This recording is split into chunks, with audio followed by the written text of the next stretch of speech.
Здравейте, фенове на високите сгради, аз съм Кракс и исках много набързо да ви покажа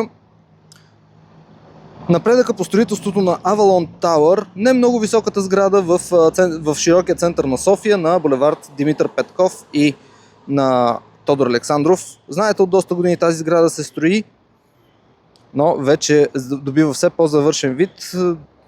Нейната история е доста сложна, тъй като още докато се започваше, имаше проблеми с подземните етажи, доста се забави, после имаше смъртен случай на работник при трудов инцидент, отново неприятна ситуация, отново забавяне и сега вече виждаме почти завършения продукт, като ще ви направи впечатление, че източната фасада не е толкова напреднала колкото останалите, но все пак има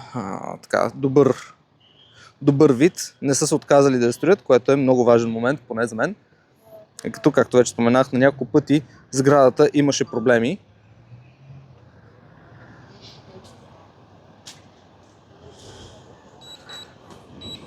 Имаше и известни спорове относно нейната собственост, тъй като основен инвеститор в нея е грузински бизнесмен с спорна репутация.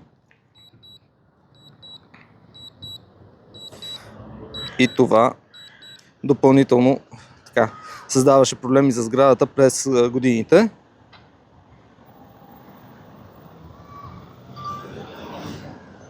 Тук малко трудничко се лети и тъй като съм и на пътя на самолетите, има известни предпоставки за по-ниско летене.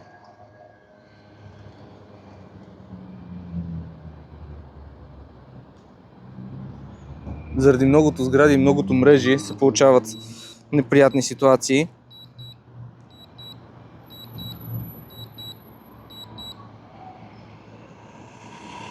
Така, но аз ще се опитам все пак да ги преодолея и да ви покажа сградата от всички страни. Защото самата сграда изглежда добре. Някои хора биха казали, че не е на място, други биха казали, че е генератор на трафик, трети биха казали, че все пак отдолу е метростанцията и какво по-хубаво от това метростанцията да е на входа на сградата. Аз съм с последната фракция, която казва, че няма начин всички сгради високи да са на едно място и че все пак имаме добрите условия, когато има метростанция,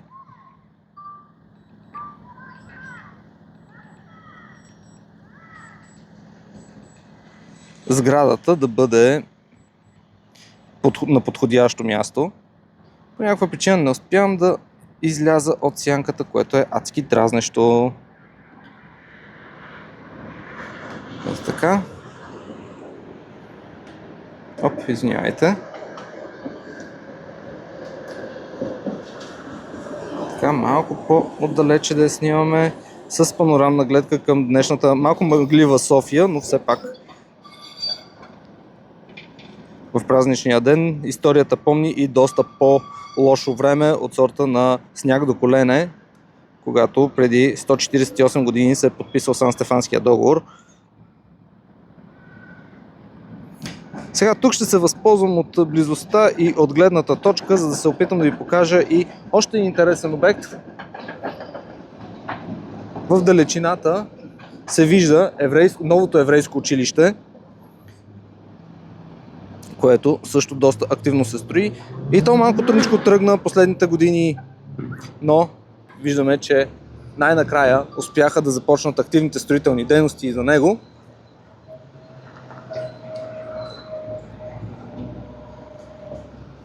И е така един доста голям обект.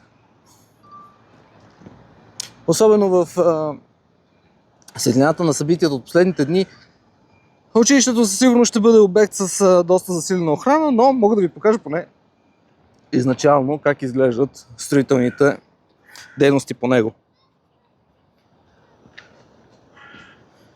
Тук тотално се загубихме вече.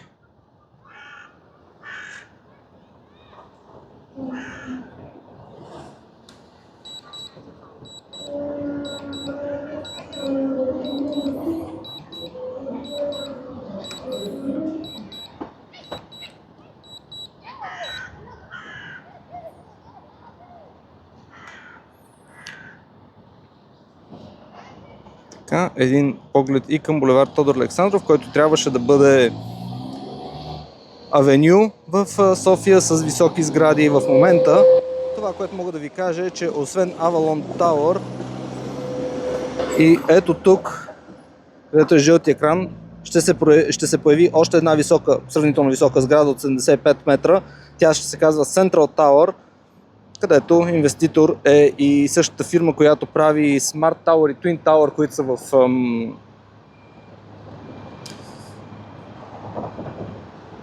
Кръстова Вада изток.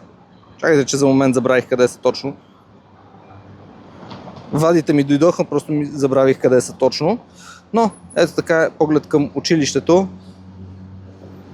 където виждате доста голяма строителна площадка, макар, както казах, доста време да се забави нейното начало.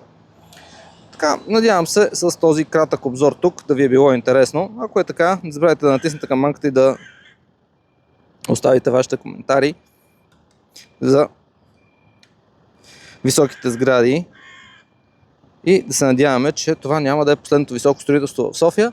Аз съм Кралекс и за мен беше удоволствие на 3 марта отново да сме заедно. До нови срещи в следващото видео.